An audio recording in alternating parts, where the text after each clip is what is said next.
examine more closely how we get gravity out of the metric, the g mu nu. And so let's recall from last time, we discussed the geodesic equation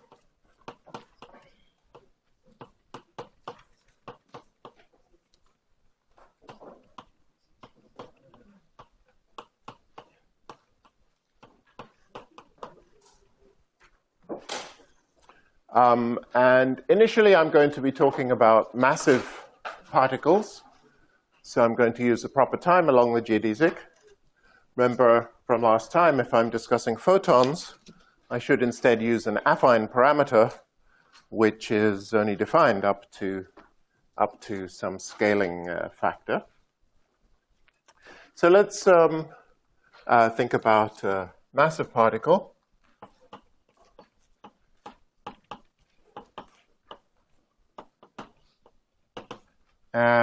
For which g mu nu dx mu d tau dx nu d tau is minus c squared.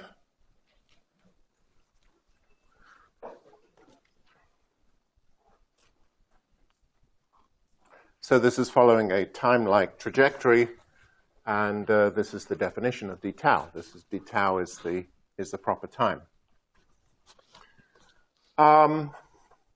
You'll recall that gamma mu nu lambda is 1/2 g mu alpha g nu alpha lambda plus g lambda alpha nu minus g lambda nu alpha,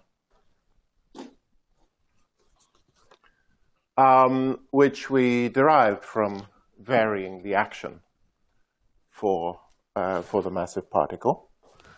And so what I want to show now is that if I make certain assumptions about this metric, that I will reproduce Newton's law for gravity, F equals ma,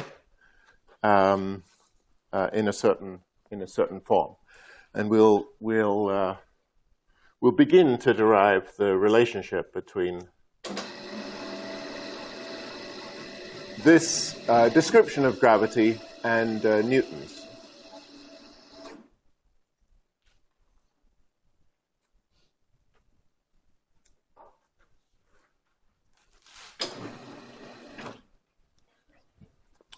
So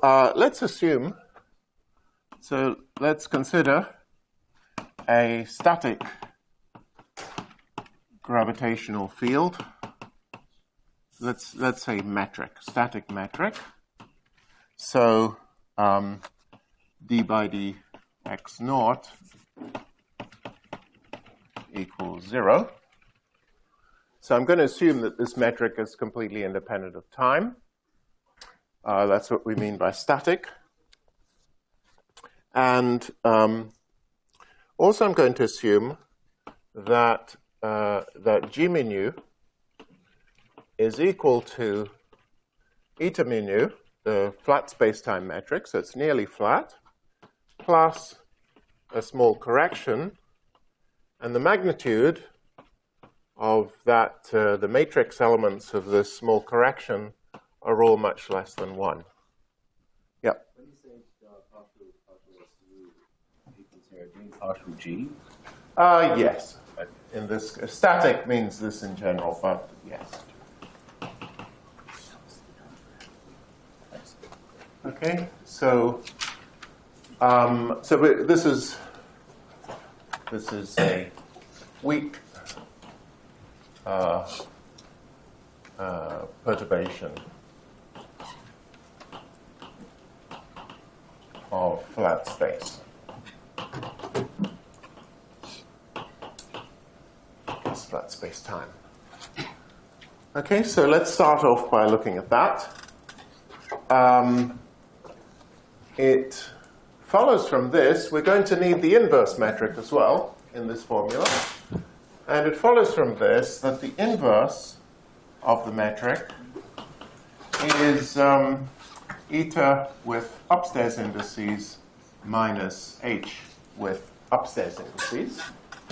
Okay, what does h with upstairs indices mean? It just means, so h mu nu means eta mu alpha, eta nu beta, h alpha beta. Okay, so I'm just using eta to raise and lower indices on h.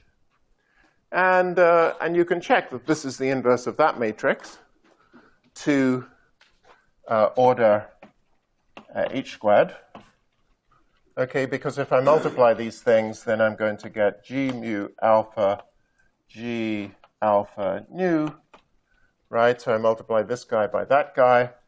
The eta with eta will give me delta mu nu.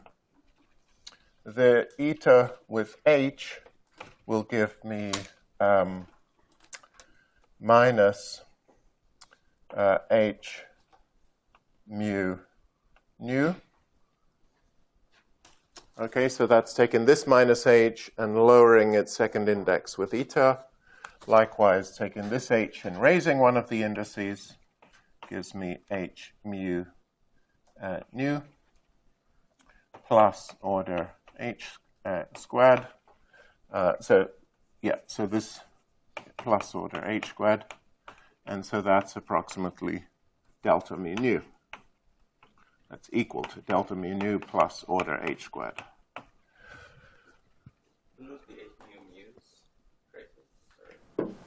No, there's a mu and a nu. Oh, okay, I'm sorry. I'm looking at the top line. Okay. So that's the inverse metric.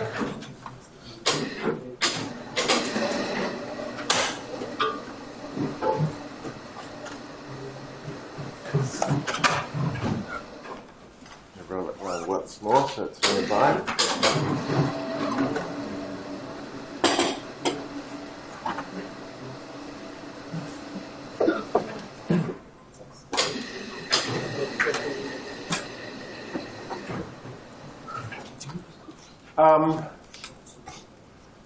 Okay, so we're ready to calculate gamma.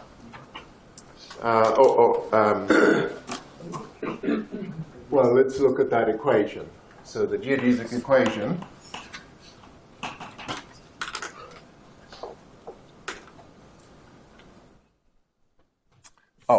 we want to make one more assumption.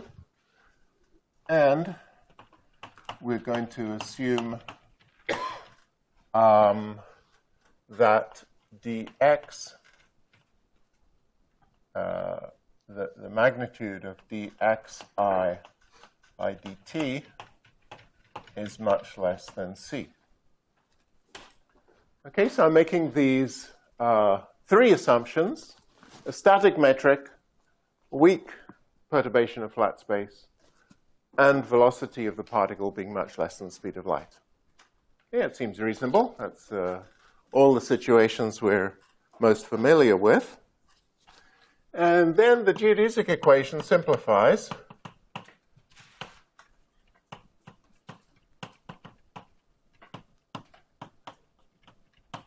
Becomes,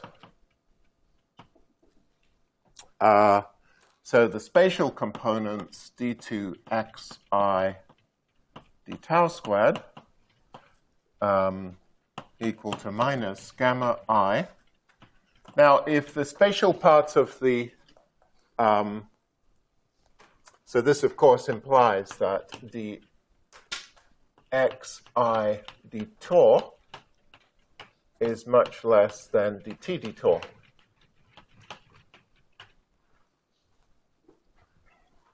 So when I look at the geodesic equation where I have the dxi d taus, I can just drop those terms compared to the dt d tau terms. So, or rather dct d tau, dct d tau. Okay, so these are the biggest terms in the equation. And we also have d2t d tau squared is equal to minus gamma 0, 0, 0, the same thing. But if we look at gamma 0, 0, 0, with all three indices 0, that inevitably involves a time derivative. Okay? The first two terms, you have the derivative with respect to the lower two indices. So if either one is 0, so both of them give 0, because both lower indices are 0. The upper index, if it's 0, then you see this gamma for weak fields, gamma nu lambda is approximately 1/2 eta mu alpha times h nu alpha lambda plus h lambda alpha nu minus h lambda nu comma alpha, right? Plus order h squared. Because you get something only of order h from the derivatives here, because eta is a constant matrix. And so if you took any more h's from here, it would be h squared. So, so by this argument, if the upper index is 0, then alpha must be 0. This derivative is 0, so this vanishes. Okay, so this is equal to 0. Okay, up to order h squared and dxi dtor squared. Okay, so we just have to analyze these two equations. Now, this equation implies that t is proportional to tau, because the second derivative of t vanishes. But if t is proportional to tau, then I can just, this d tau is a constant times dt, right? And so I can just cancel these two d taus here and divide by the t's, and I get, so let's call this 1, and let's call that 2. So equation 2 implies t is proportional to tau, so equation, therefore, 1 implies d2xi dt squared is equal to minus gamma I00 c squared, and gamma I00, if we work that out, so the upper index is I, these two are 0, so the first two terms vanish because they involve time derivatives. The last term, the upper index is I, these two indices are 0, so I get minus 1/2, which cancels the minus sign, so plus 1/2 h00 comma I times c squared.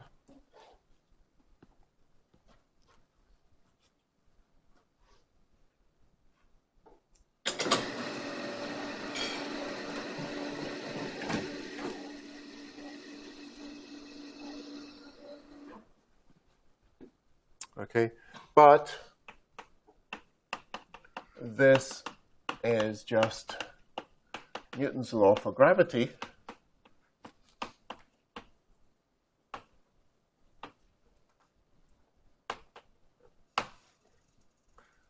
M d2xi dt squared equals the gravitational force, which is minus the gradient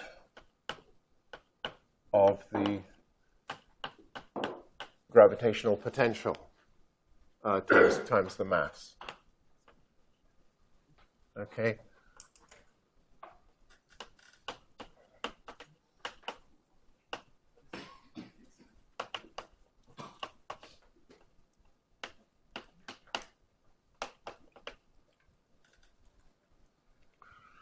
And of course, the whole point of Einstein's realization is that the mass cancels in Newton's law, and somehow the particles respond, all particles, no matter what their mass, respond to the same thing. In this equation, that's built in. They're all responding to the same space-time that they live in. And so from this, we can identify h naught naught is equal to minus 2 phi of x over c squared h naught naught of x. So the perturbation in the time component of the metric is just minus twice the gravitational potential over c squared. And if you think about dimensions, gravitational potential is always something like gm over r. It's a gravitational potential. And dimensionally, one has that this gm over r it has dimensions of velocity squared. Right? You remember for circular orbits, for example, you get an equation like this. So phi has dimensions of velocity squared, so phi over c squared is dimensionless.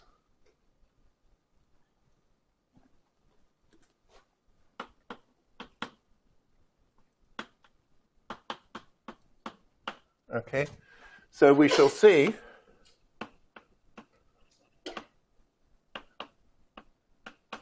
that Einstein's equations for G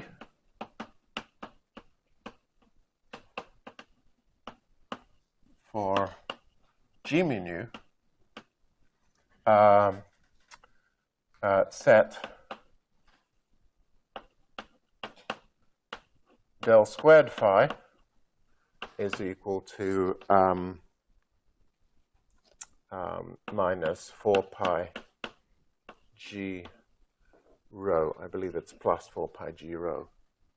Okay, which is Poisson's equations. And this rho is the density of mass. The density of mass.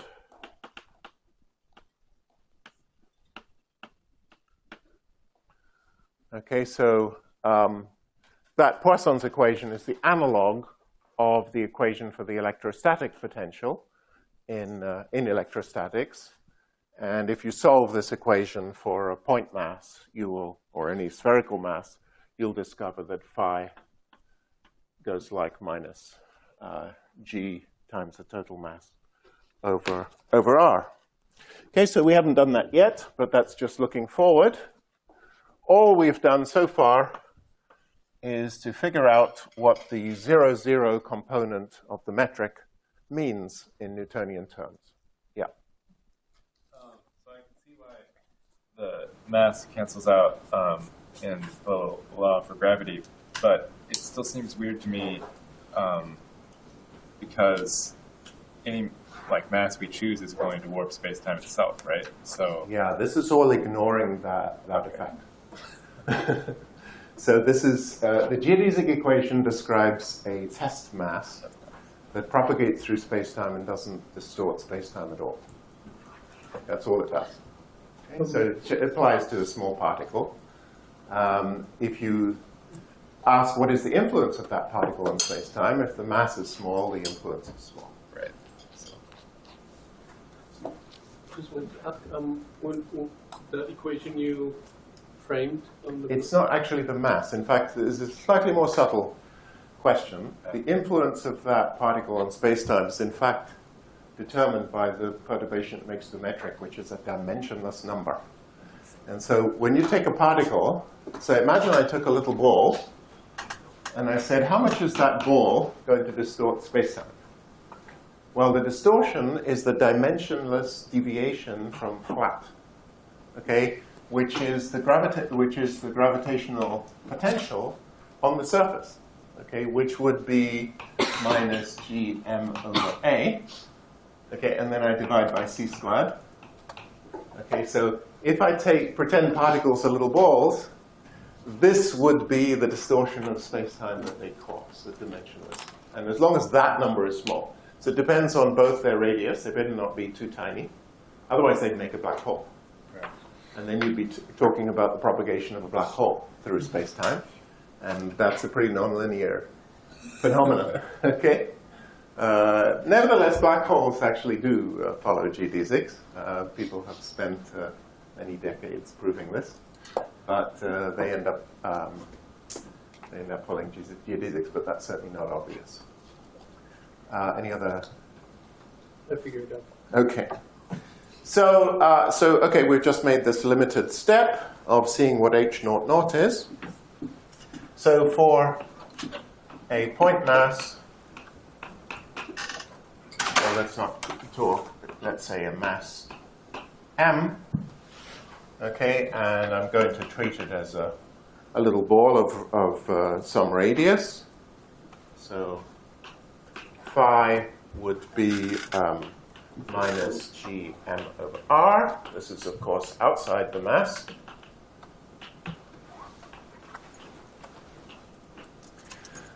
And so what we learn is that g0 is approximately minus 1 minus 2 gm over r c squared. And of course, the calculation's only, the inference is only valid when this number is small. Nevertheless, it's tempting just to extrapolate to when it's large. And the deviation from minus 1 is of the following magnitude: 10 to the minus 9 at the surface of the Earth.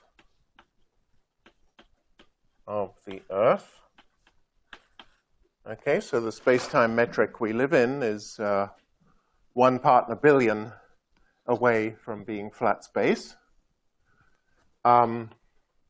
It's 10 to the minus 6 at the surface of the Sun. It's 10 to the minus 4 at the surface of a white dwarf. It's a certain kind of compact star. It's 10 to the minus 1 at the surface of a neutron star. Okay, so that's a star that has collapsed to a degenerate Fermi gas. Consists of mostly neutrons. And let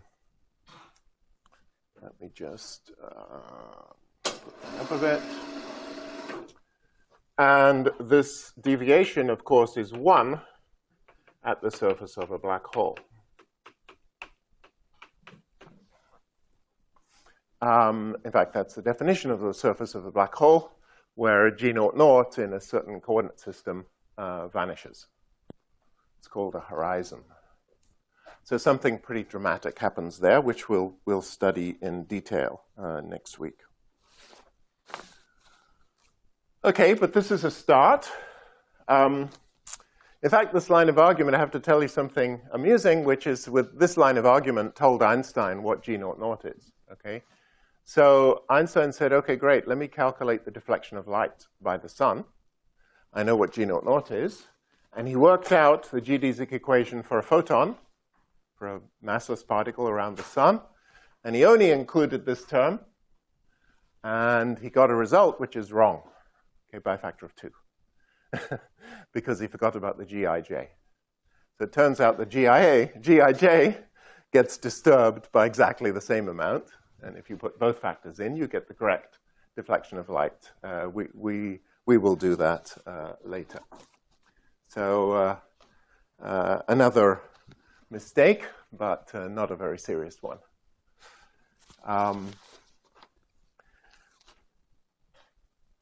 So now let us discuss. So that's the most direct effect of the metric in bending trajectories. There are some other surprising results. Again, well, the one that is most directly related to this is called gravitational time dilation.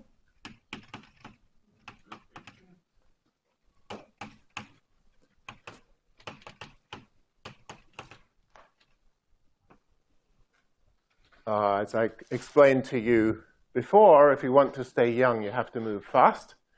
It turns out if you want to stay young, it's best to be in the strongest gravitational field you can find. And then your clock goes much more slowly than everyone else. Yeah.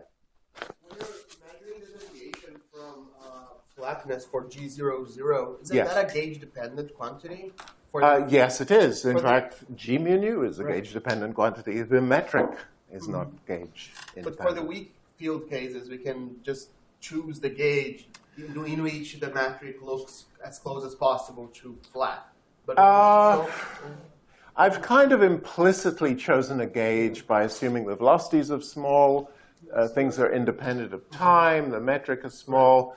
There's only one mode in the perturbations. I haven't, pardon? There's only one mode of the perturbations you're considering here, which is scalar ones. Just one proof for deviation of light. For the Yes, I mean, as soon as you set the time derivatives to 0, all the other things are going to go away. So that's why. So basically, there are also gravitational waves. Yeah. When I set all the time derivatives to 0, these are 0. So that's the only surviving mode. It's the only surviving mode, and it's tied to the matter. So just postpone the question. Okay. All right. This is like a very naive first step. Okay. In general, the metric depends on the coordinates. And so obviously, implicitly, I've picked some kind of coordinates. I've picked coordinates which are flat, which are near flat space, and I've picked coordinates in which the metric is static. So I'm not allowed to change my time coordinates. You might worry I could still change my space coordinates, but you see, again, yeah, I mean, I haven't considered anything that depends on the space coordinates, so that's all happening at higher order in V over C or powers of H. Okay, so gravitational time dilation. The idea is, again, consider a static metric. Okay, and we're going to have a clock. This is the world line of a clock in some region where the metric is where the metric perturbation is non-zero. Okay, some perturbed region. Right, so G mu nu is not equal to eta mu nu. And then this clock is going to send out pulses. Okay, so here's a pulse. So by the way, this is t. This is ct, and that's x. The clock is going to send out a pulse at the speed of light, or a set of pulses, okay, at the speed of light. And then somebody over here, where there's no metric perturbation, G mu nu equals eta mu nu, or it's approximately eta mu nu. And there's going to be another clock here. And this other clock is going to detect those pulses. Okay, so this clock, the ticks of this clock are going to correspond to measured arrival times of light rays at the other clock. Okay, so it turns out it's very easy to infer the relationship between the ticks of the clock here and the measured difference in time, arrival times between these pulses. So the clock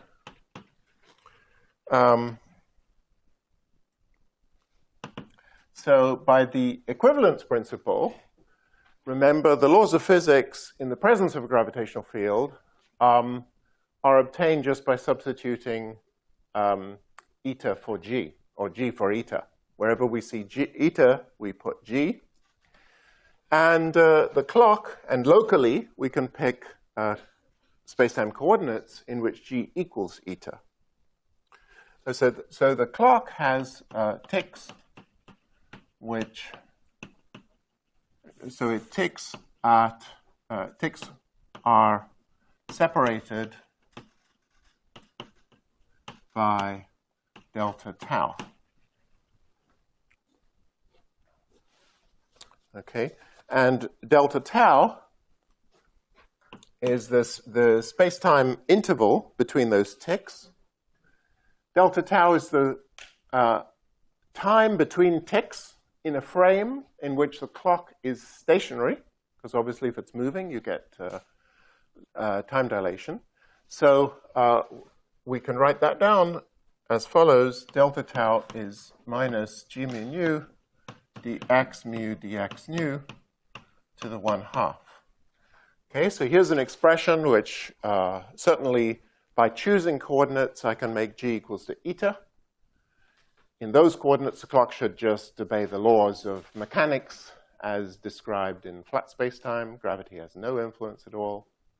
Okay, so we can first pick g equal to eta, and then we know we can ask the manufacturer what's the time between the clocks when you weren't in a gravitational field. It should be the correct answer.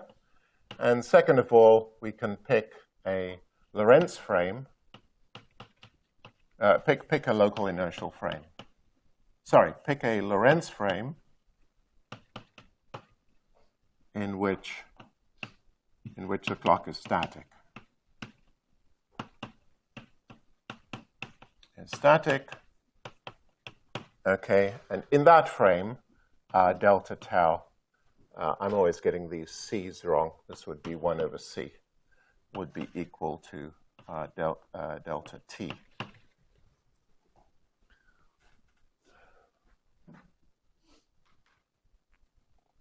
Okay, so this expression equals the time interval between ticks of the clock, and because it is invariant under general coordinate transformations, it's equal to the same time interval in any coordinate system.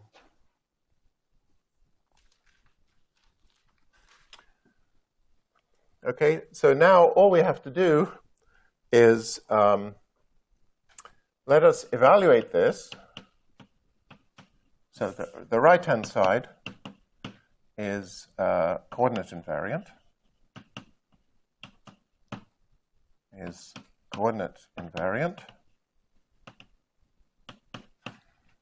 Let us evaluate it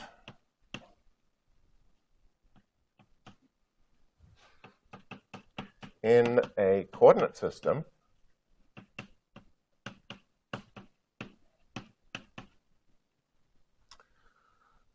in which g mu nu is static, independent of time, and g mu nu is approximately eta mu nu at large distances from large distances. Okay, so there's some local gravitational field, for example, due to a star. But over here, there's no gravitational field. We're a long way away from the star. So that defines a coordinate system. Let's pick that coordinate system in which, and we'll call this, the time in this coordinate system is called t.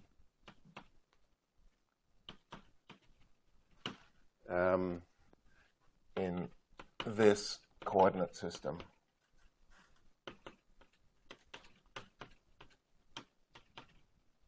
Is t. So it follows. Now you see, in that coordinate system, I want to know how far apart. So I picked this coordinate system. It's valid for all of space, okay, but it was defined by its properties out here. In that coordinate system, it must be that, since the metric is static, it must be that the time separation between the ticks of the clock in that coordinate system, okay, which will be delta t. Let me just, I don't want to confuse it with this one. So this is delta t in this. Let me just say it this way. Okay, the clock ticks are delta tau apart in these coordinates.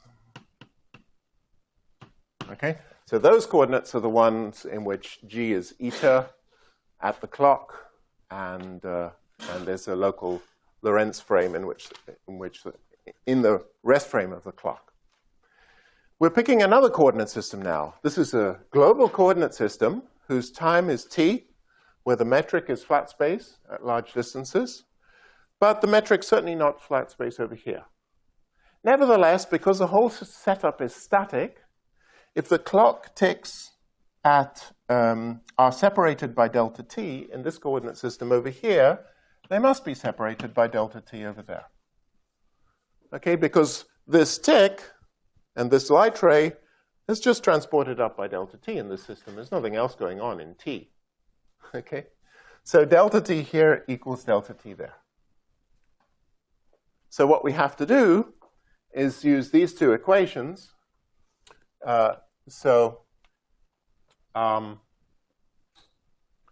From this equation star,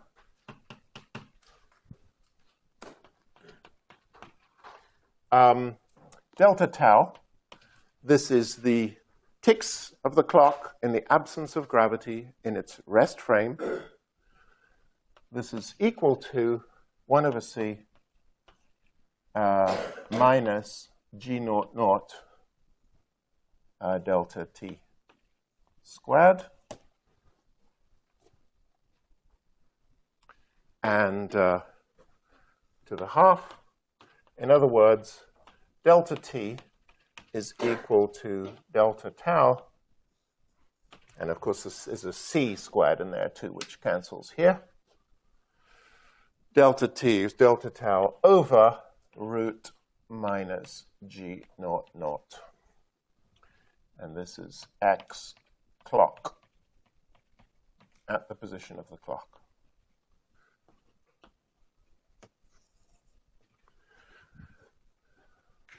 Okay, so in other words, the time interval between ticks as measured by somebody at infinity equals the time interval that the clock manufacturers prescribe. They manufactured it in the absence of gravity, multiplied by this factor, which is greater than 1. Okay, so this is greater than delta tau. So in other words, so that's why it's called time dilation. So you will see a larger interval at infinity between the ticks of the clock than somebody does who's sitting in the gravitational field.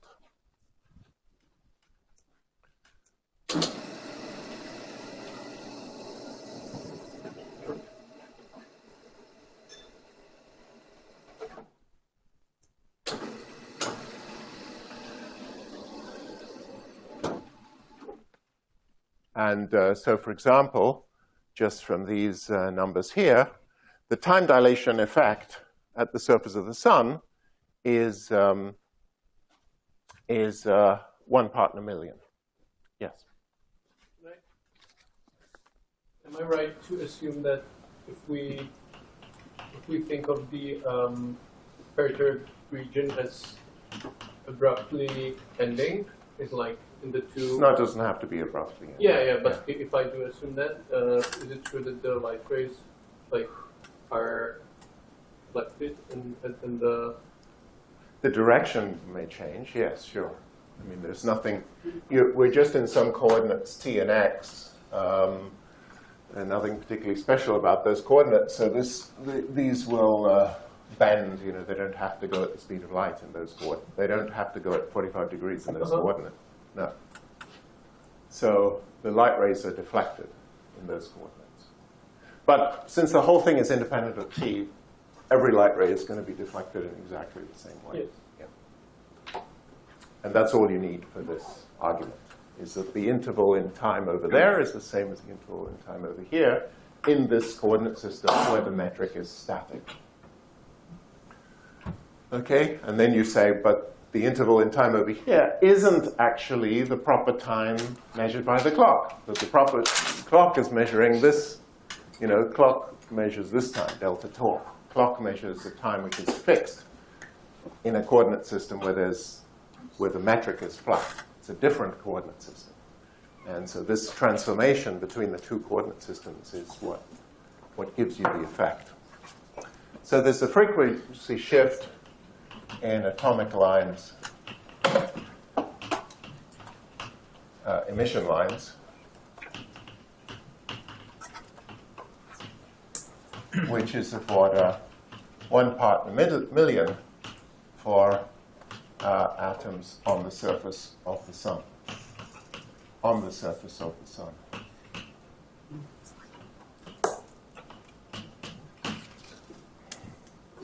And this is now quite easily measurable. In fact, the most accurate experiments measuring gravitational time dilation. There was a very famous experiment at Harvard where they used the physics building, and they used the Mossbauer effect, which is a very precise way to detect tiny shifts in radiation frequencies. So they had a source at the bottom of the building shining up to the top of the building, and it was exactly the situation. And they confirmed the effect. I can't remember how accurate. They confirmed the effect to they confirmed it to about 1%.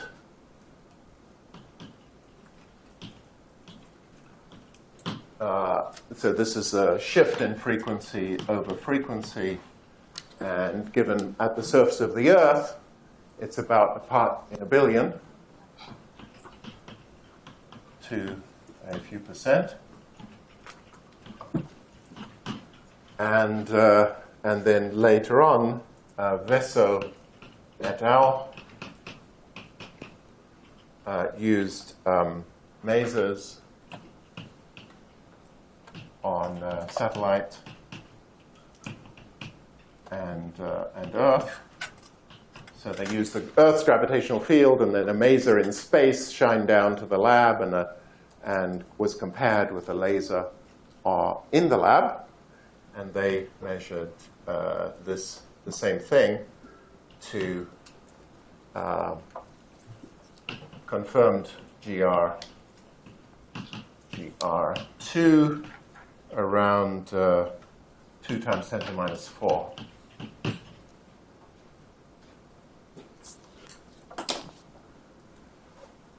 And people, I mean, obviously with the amount of data coming in from astronomy these days, there are always new opportunities for checking this.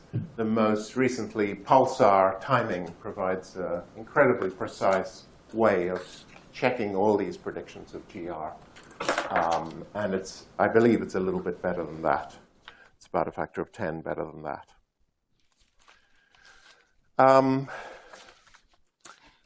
And actually, Avery Broderick, who works here, is one of the world's leaders at trying to observe black holes through exactly this effect. That the black hole is surrounded by a cloud of gas. Well, it's through this and other effects, but this is a contribution. Black hole is surrounded by a cloud of gas. If you see the gas radiating from nearby to the black hole, it looks much redder. The wavelengths coming out are much longer than they would have been if there was no gravity. And so basically you see a patch of the sky which is radiating less intensely and at longer wavelengths than the region around it. And it seems that within a few years, using very large baseline interferometry, which is what he uses, it's radio telescopes, which are all around the world, used as a single interferometer, you will be able to get maps with a resolution equal to the size of the black hole in the center of our galaxy, and literally see the black hole through this effect.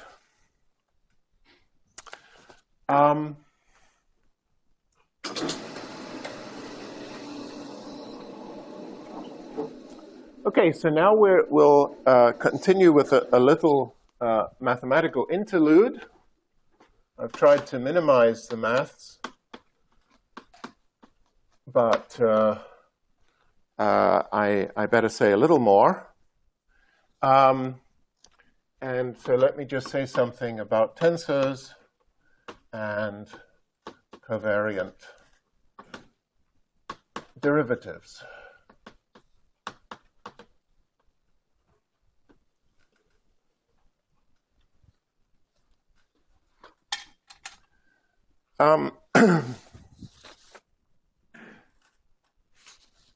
So we've already said that G mu nu is the line element, or defines the line element on spacetime. Okay, it's what we use to measure distances. I haven't really talked much about what the picture of spacetime is and what the geometry of spacetime is. So let me give you an example, just to think about. Example of a curved space, a sphere. So this is maybe the simplest example of a curved space. And we'll see the various issues that arise when describing the sphere with a metric. So sphere is a particularly easy case. Let's take 3 dimensions, x1, x2, x3, and consider the subspace x1 squared plus x2 squared plus x3 squared equals 1. This is a 2-dimensional sphere, and of course it looks like that.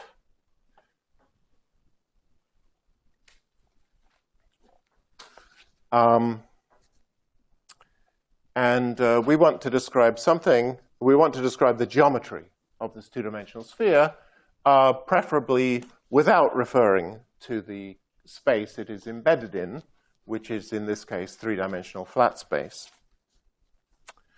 So one way to describe that, so coordinates on S2 are, for example, e.g. polars, spherical polars. And we have, of course, x1 is sine theta cos phi, x2 is sine theta sine phi, and x3 is cos theta. Okay, so all we've done is solve this constraint by re-expressing x1, 2, and 3 in terms of 2 coordinates. And then the constraint is automatically satisfied. Theta, you can see what theta is. Theta is this polar angle. Phi, yeah, maybe let me draw it on that picture. I'm sure you know this very well. If we take some point on the sphere, then this is the polar angle. And if I drop a perpendicular to the x1, x2 plane, this angle is phi. So the metric, the line element, okay, which is given by the metric, is just the line element in flat space, but when I insist that the coordinates are on the sphere.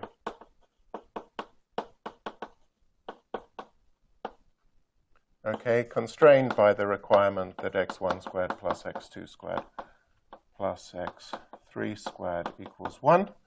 So we say that the line element on the sphere is just inherited from the line element in flat space that the sphere is embedded in. And if I substitute these formulae in here, you will find this is nothing but d theta squared plus sine squared theta d phi squared. And so it's not, the sphere is not flat, it's curved, and the curvature is encoded in that element. So these coordinates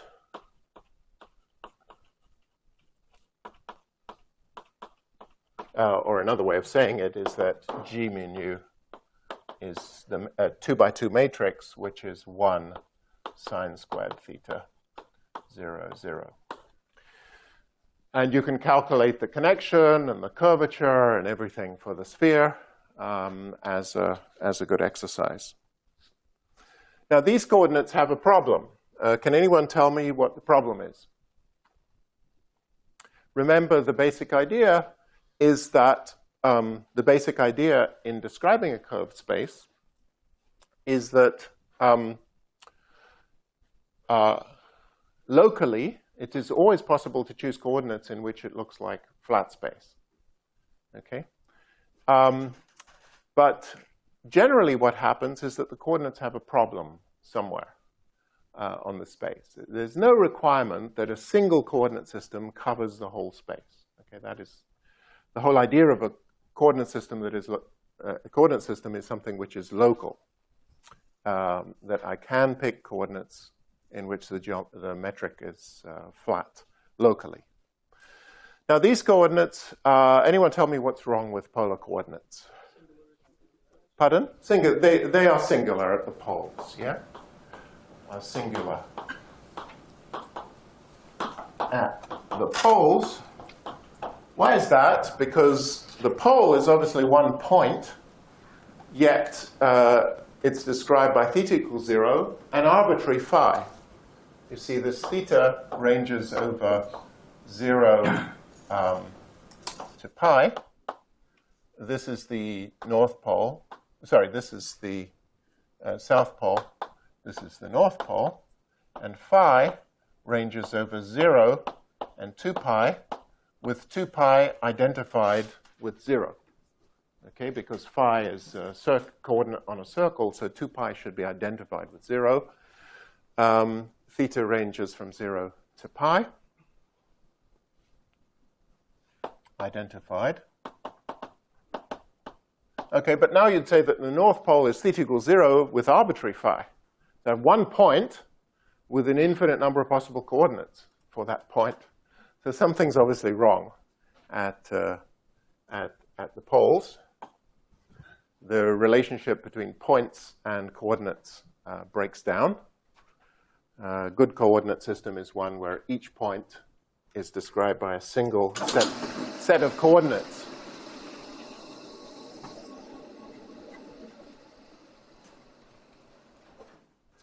Now, it's not difficult to pick better coordinates, but as I said, you shouldn't expect that one coordinate system will cover the whole space.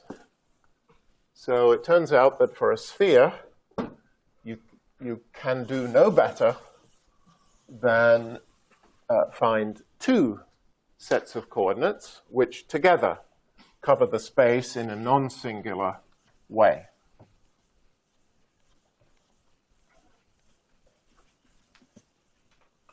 So better coordinates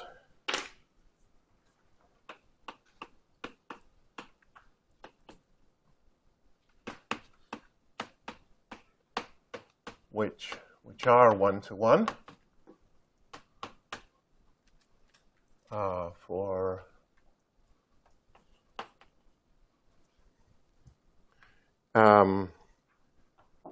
which are for almost all. I'll say that. Let me just say they're better for now.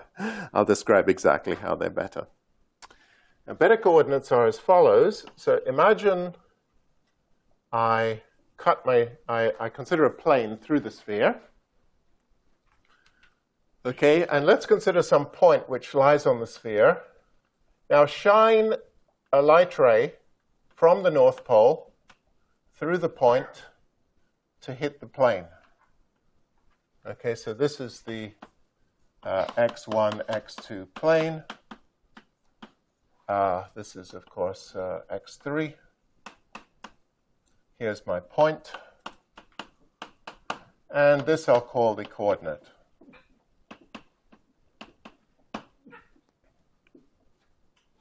Okay, so these are called projective coordinates because you project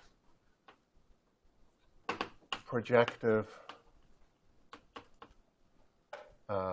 coordinates.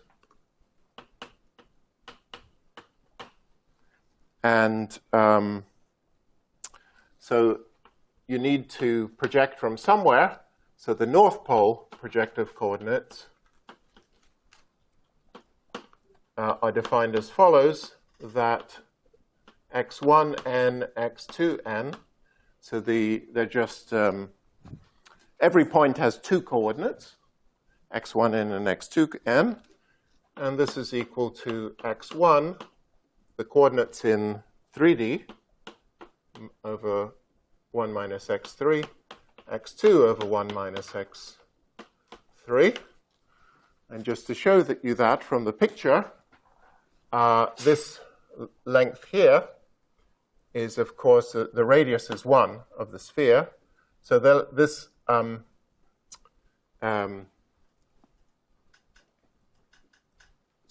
yeah, let me draw this diagram. So this, the height of the point is x3. This distance is 1 minus x3. And so it follows that this coordinate x1 is equal to x1n. Sorry. This is x1 as well. That is x1. So by similar triangles, yeah, this is x1. So by similar triangles, this triangle is similar to that triangle. So what you see is that x1 over 1 minus x3 is equal to x1n over 1. Okay, so this distance is x1n. x1n.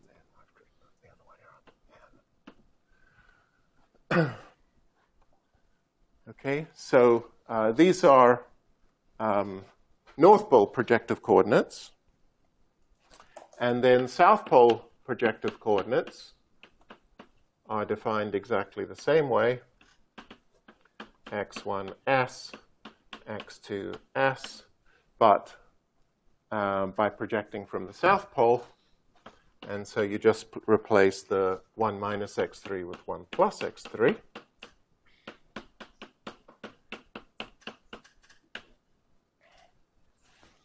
And so what you're doing is mapping every point on the sphere to a point on a plane. x1n and x2n go from minus infinity or s. Go from minus infinity to infinity. Okay, so the sphere gets mapped to the plane. The second South Pole coordinate's going to be x3 Oh, thanks.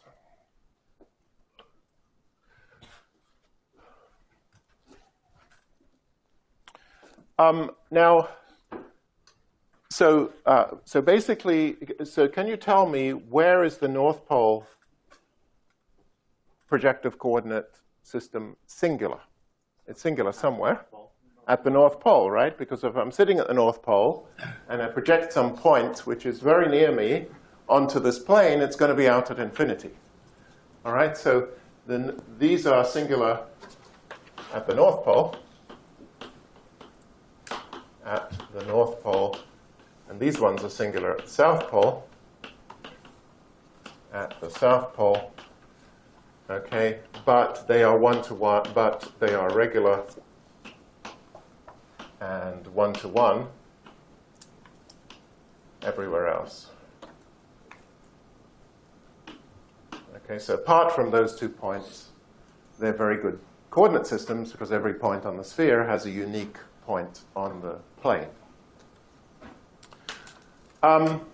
So the best we can do, so if you like, the best we can do is to cover the sphere with the North Pole coordinates, which cover it everywhere apart from the vicinity of the North Pole, and the South Pole coordinates, which cover it everywhere apart from the vicinity of the South Pole.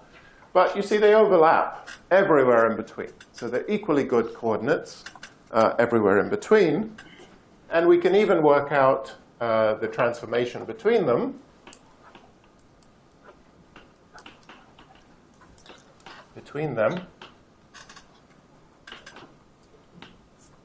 Is good everywhere except the poles, okay, where one or other of them break down. And so, for example, you can see that x1n is x1s over x1s squared plus x2s squared, and x2n is equal to x2n over x1n squared plus x2n squared. So I'll leave it to you to check that. These are called the transition functions.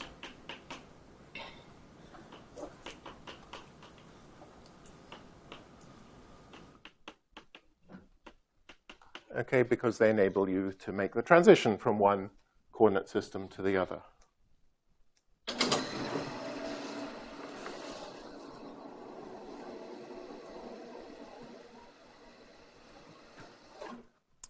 And like you can, of course, express the metric in terms of either of these coordinate systems. And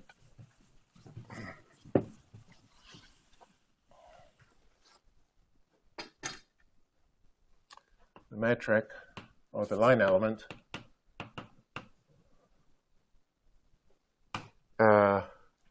ds squared is equal to 4 dx1n squared plus dx2n squared over 1 plus x1n squared plus x2n squared. And similarly,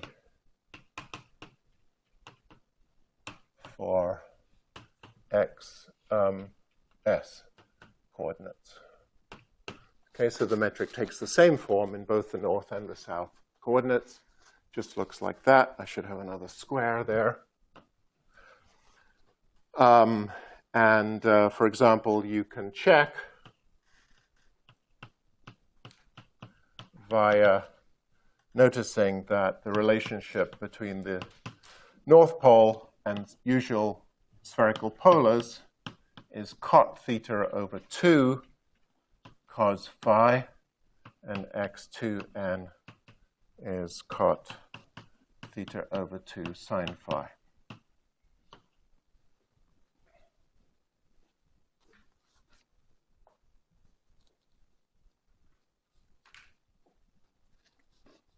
And then using all the trigonometric identities. Okay, so that's an example of what's called a manifold, a geometrical manifold with a metric. And these are different coordinate systems you can use. Any one of them is equally valid, but all of them have problems somewhere.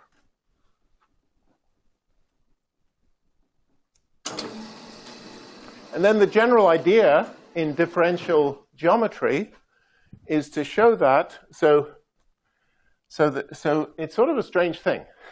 We have this conception of an object, right, which is a sphere. We don't know how to describe a sphere without mentioning coordinates. Okay, we have a mental picture of it, but there's nothing we can do to describe it apart from introducing coordinates. But when we introduce the coordinates, we know they're meaningless. Okay, because no one set of coordinates is preferred to any other set of coordinates. They're just completely arbitrary. I can draw a line, I can draw a grid on the sphere however I like, and they're all equally valid. Okay, so this is an example of the fact, it happens many times in physics, that we have to introduce variables which are redundant, often hugely redundant. Okay, like in gauge theory, the gauge field is redundant. And so we're sort of grasping at something which is beyond our description on its own terms, Okay, we think this geometry exists. We can't describe it except introducing numbers, and then those numbers are hugely redundant. So we always have to have this picture that we're describing something which equals a set of numbers modulo some big symmetry between those sets of numbers.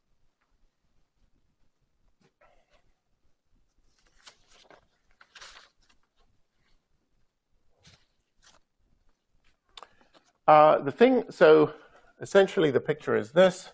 We have some coordinate system, x. So we have, so in general, we have many coordinate system, have an infinite number of coordinate systems.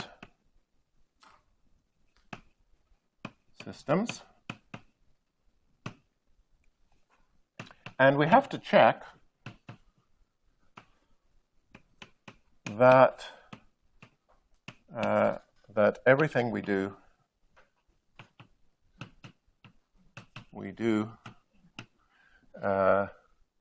is equivalently described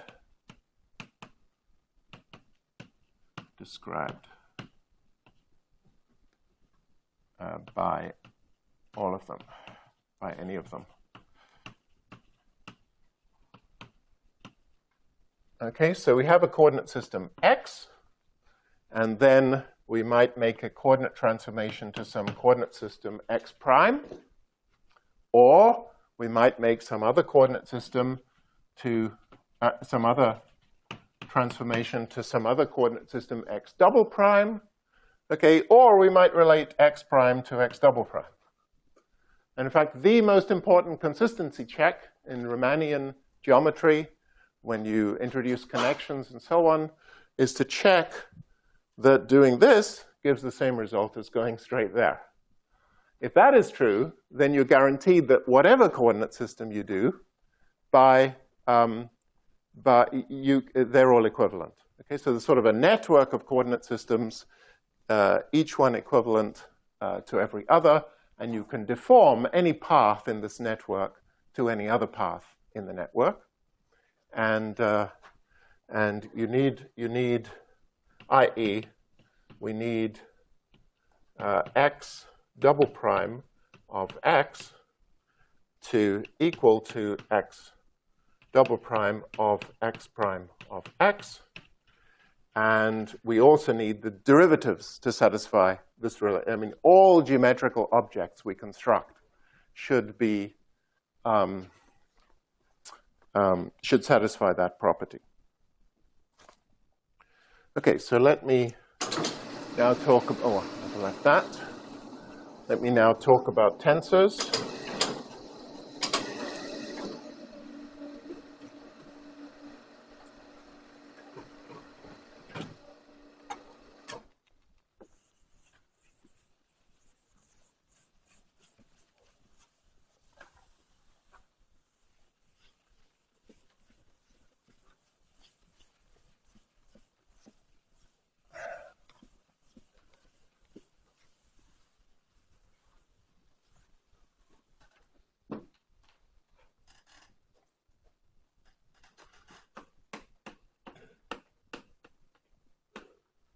Okay, so tensors are objects like this, whose actual value in any coordinate system doesn't mean anything, okay, on its own, okay, because you can transform them to any other coordinate system.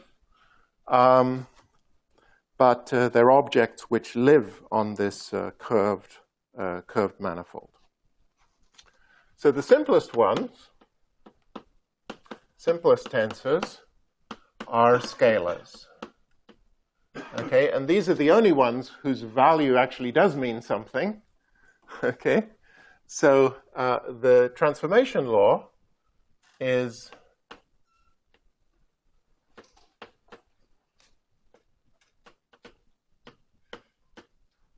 that phi prime of x prime equals phi of x. Okay, so just think about that for a moment. What is a scalar? Well, it's a function which lives on the space. So every point of this curved manifold, say a sphere, there would be a definite value of phi. Okay?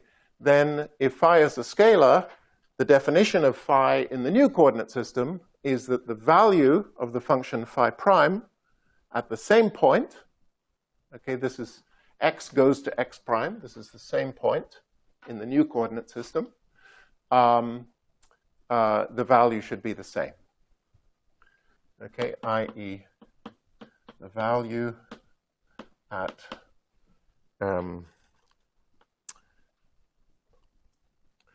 i.e.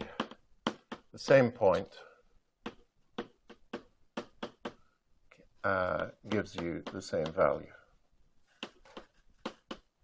Okay, same point does not mean same coordinates. Okay, the same point has totally different coordinates in the two coordinate systems. But if the coordinates are x in one coordinate system, they are x prime in the other coordinate system. Then we have vectors, and we have two types of vectors, which have upper indices. These are called contravariant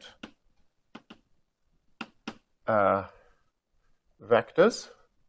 And the way I remember that is that TR is short for trees, and trees go upwards. Okay. Covariant indices, valley is short for valleys, and valleys go downwards.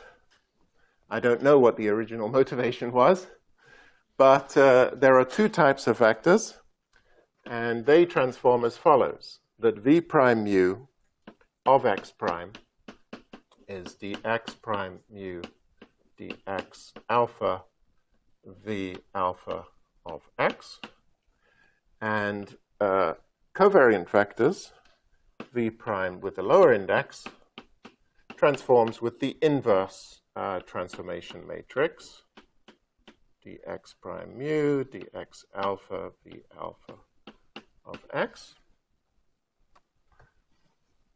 And we've already seen examples of both of these. Contravariant vector is dx d lambda, the tangent vector to a curve. A covariant vector is the derivative.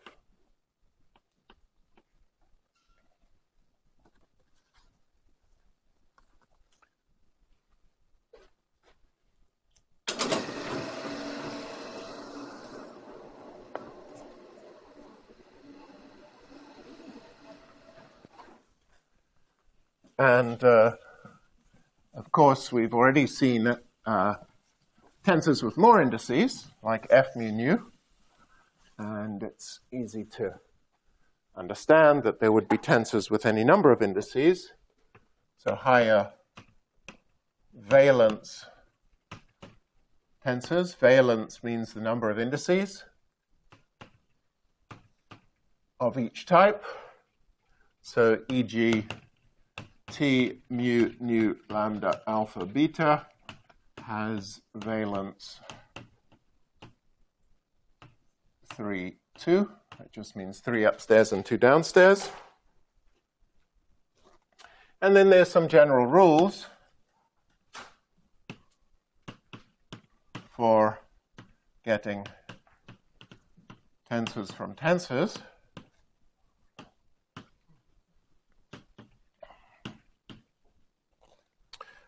You can add two tensors, A mu nu plus B mu nu. That's still a tensor. You can multiply. So we can add, we can multiply. We can write A mu nu B alpha beta. That's still a tensor. We can contract indices.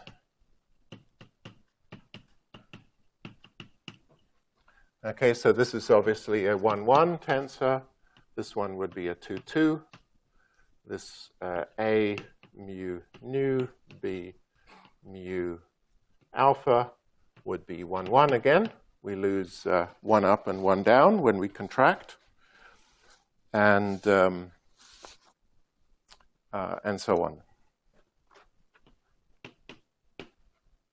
Okay, and the basic properties of a tensor is just that it transforms according to the transformation matrices, right? So T prime of x prime would be dx prime, dx prime, dx prime, dx, dx, dx for the upper indices, and then dx, dx prime, dx, dx prime for the lower indices times t, and I won't bother filling in all the indices.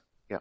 Now, when you've written out t, you've written the lower indices directly on the upper indices. I've written The lower indices directly on the upper indices. these ones.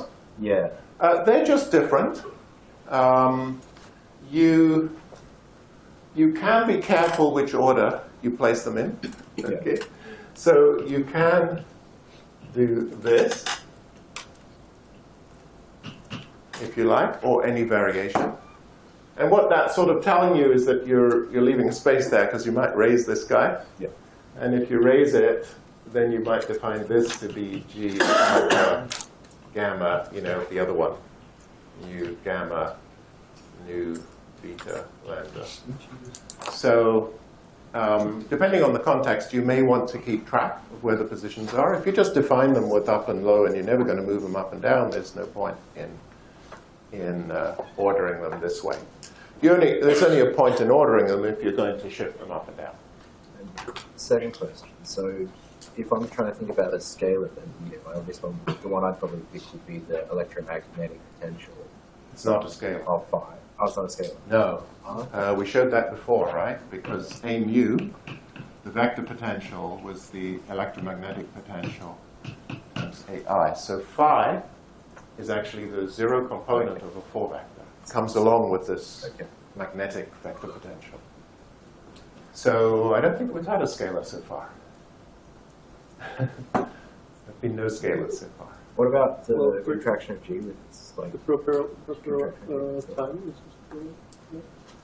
Yes, that's true. Proper time is a scalar. Yeah, you're right. That's the only scalar we've had.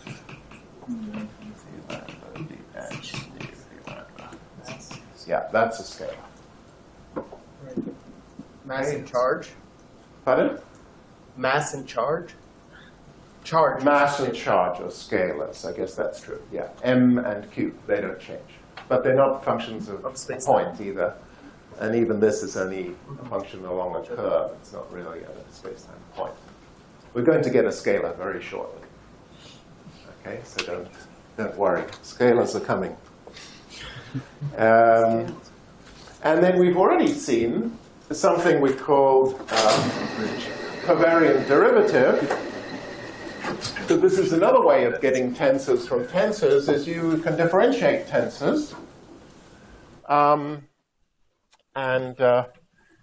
I've already discussed how when we varied the particle action, we got a connection.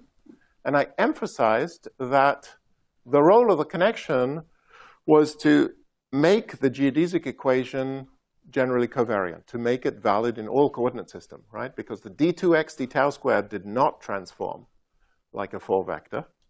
The gamma came in and compensated it. Transformation of gamma compensated for it to make a 4 vector.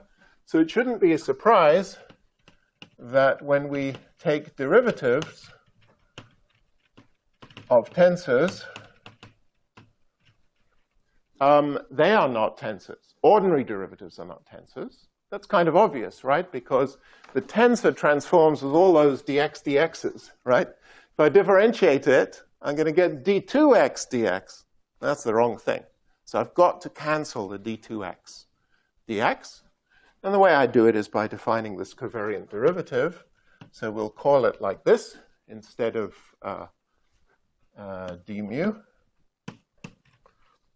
And this covariant derivative of some tensor, let's just do an example, with one up index and one down index. I'll just do dots in case there are other indices. And this is defined to be the ordinary derivative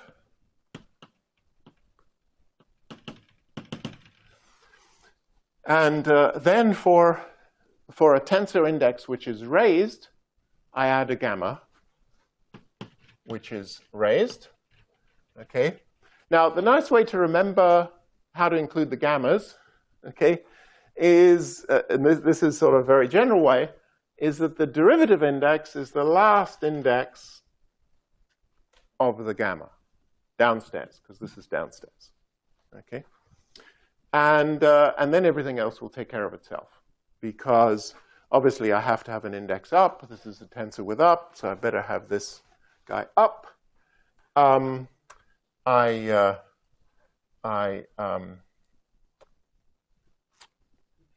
I've got to contract it with my A. So this is going to be gamma, gamma, beta. Okay, so basically I'm just taking this upper index, contracting it with my connection, and then the connection, it transforms it back to an upper index. And the connection has this index for the partial derivative as well. For lower indices, you've got to include a minus sign. And again, that's not too surprising. The lower indices transform with the inverse coordinate transformation matrix. And again, last time I gave you an argument that the second derivative of the upper guy was related to minus the second derivative of the lower guy because of the basic identity that dx, dx prime, dx is equal to 1. Okay, and if I differentiate that again, what I get is the sum of the second derivatives of dx, dx prime, and dx prime dx have to be 0. So that results in this minus sign.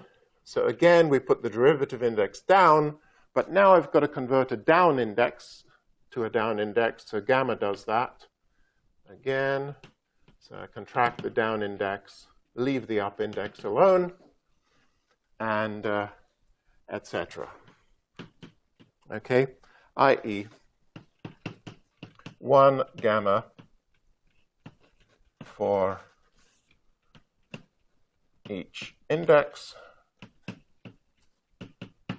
plus for upper minus for lower.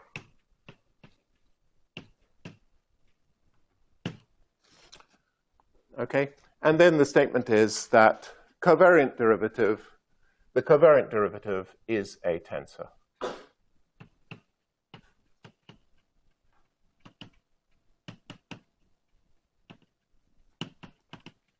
Of a tensor is a tensor.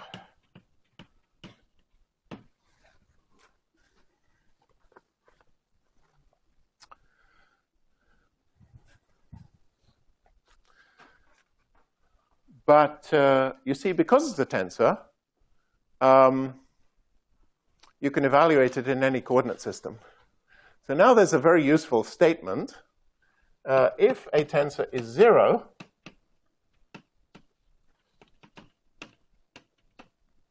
in any coordinate system,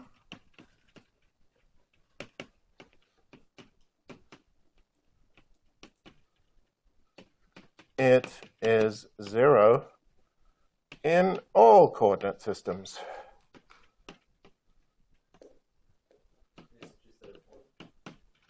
No. Yes. Let's say in any one coordinate system. Okay, so in other words, so if a tensor is 0 everywhere,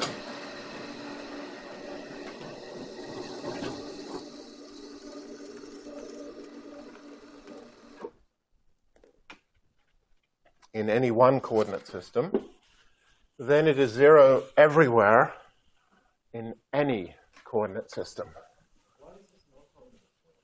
Sorry? Oh, it does hold at a point, but it's just the statement I'm making is a different one.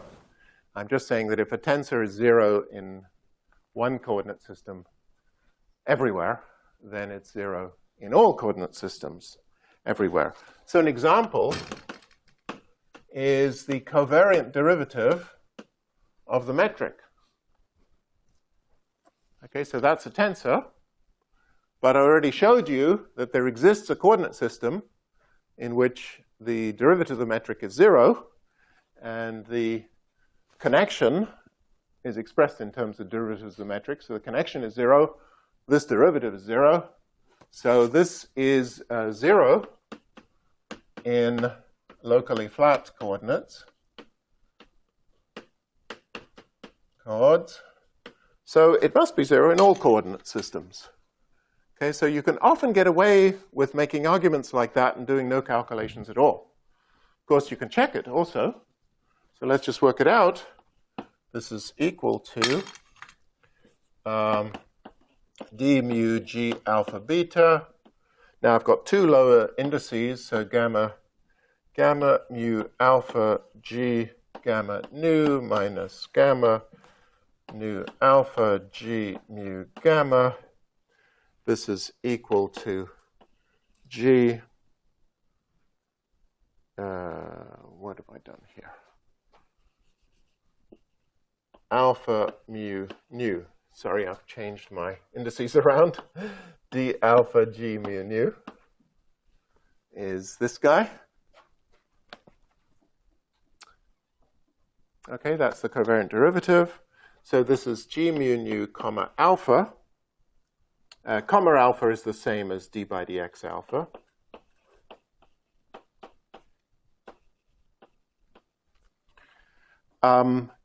These g's lower the index on gamma. If you remember the definition of gamma,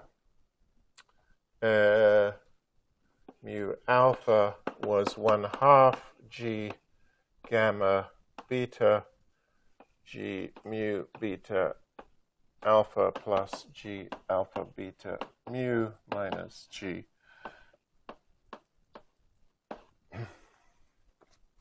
So these g's just remove the g with upstairs indices. They change it to a delta, and then the delta forces the appropriate index to be nu. And so this is 1/2 g mu nu comma alpha plus g alpha nu comma mu minus g mu alpha comma nu minus 1/2 g nu mu comma alpha plus g alpha mu comma nu minus g nu alpha comma mu. Okay, so I just worked out the three terms. And I should have had minus sign here. Okay, and so what you see is that these first two terms cancel this guy, and then this one cancels this, and this one cancels this. Okay, so the sum is 0.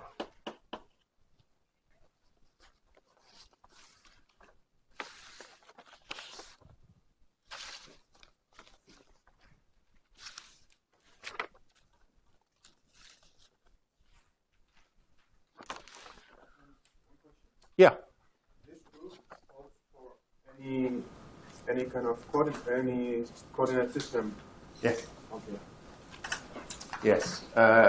Just from here. We've already showed that I can pick coordinates in which this is 0. Those were the locally flat coordinates.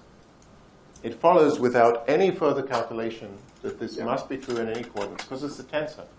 So this object in any other coordinate system, prime, okay, is just given by dx, dx prime, dx, dx prime, dx, dx prime of the same thing in the non-prime coordinate system, but that was 0. So this must be 0. But, I mean, the calculation you have just done holds for any... Yes, I've also... this is just doing it just explicitly. They're equivalent. Okay. Yeah. I'm just checking this. Okay, so that was a general argument. I'm just checking that it's indeed true. It better be true, otherwise my whole understanding is messed up. Okay.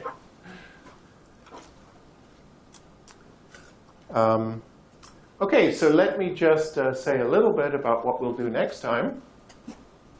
So this time we've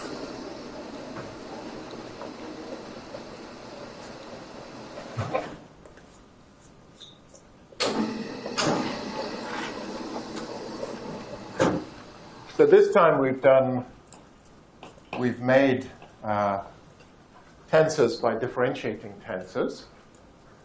And this turns out to be the most efficient way to construct the Riemann tensor, which measures the curvature of space-time. You see, the basic property of derivatives of ordinary derivatives, so whereas these things always commute. It doesn't matter which order you do partial derivatives, you get the same answer. Whereas partial derivatives commute, it turns out that these covariant derivatives do not commute. Okay, and in particular, if I work them out on a vector, minus d nu d mu s rho. Okay, so if I work out the commutator of two covariant derivatives acting on a vector, then it gives me a non-zero tensor. And furthermore, that tensor is linear in S and does not involve any derivatives of S. So it turns out it gives this very special tensor, S sigma, okay, for any four vector S rho. And this guy is the Riemann tensor.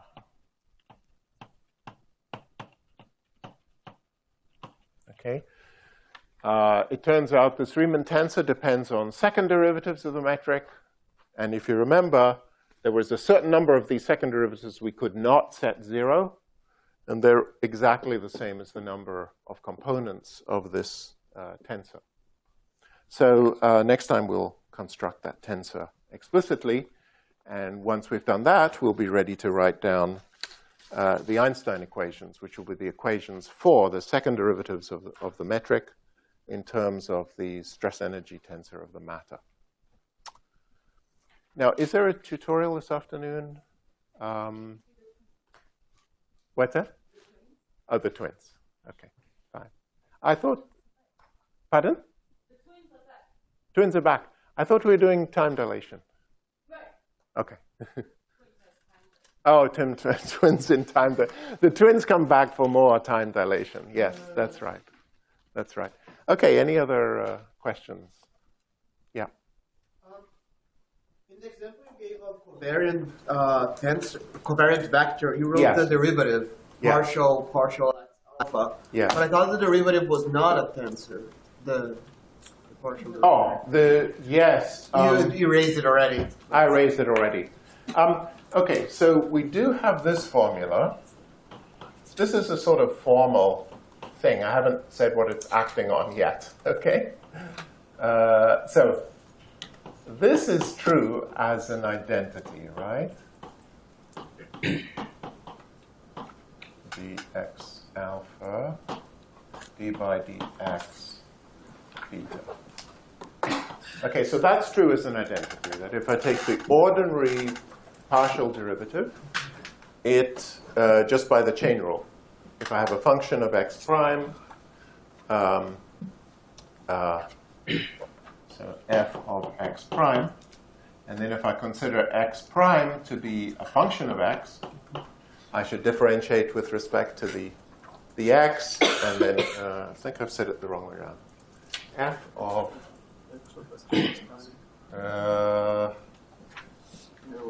yes. F of x prime. That's right. So first I differentiate with respect to x, and then I differentiate x with respect to x prime. So that is an identity. This, of course, doesn't, this doesn't live it's not a tensor. D by dx isn't a tensor. It's not a quantity which lives on the manifold. You can define it to be in a certain way. But let's just say the following, that if I have a scalar, d by, maybe that's the simplest example. So if I have a scalar which has a value at every point, this is a vector. Okay? And actually, this equals to the covariant derivative of the scalar, because the rule is to add a gamma for every index, and this has no indices, so no gammas. Okay? But if I now try to do this, that is not a tensor. Now, why is it not a tensor? Well, this part of the calculation is valid. Okay, so let's put the primes in. So this is valid. It's equal to dx prime alpha x mu d by dx mu. This guy is not equal, right? This one is dx prime beta dx mu v mu. Okay, and if I've got that right. Yeah, so it's almost working, but the problem is this derivative acts on the transformation of the vector. So so you're right that I can't really think of this d by dx as a vector unless it's acting on a scalar. Okay. If it's acting on a vector, then I've got to worry about its effect on this transformation matrix.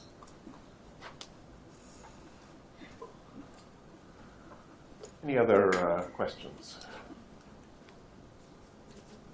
No? Okay, so see you this afternoon.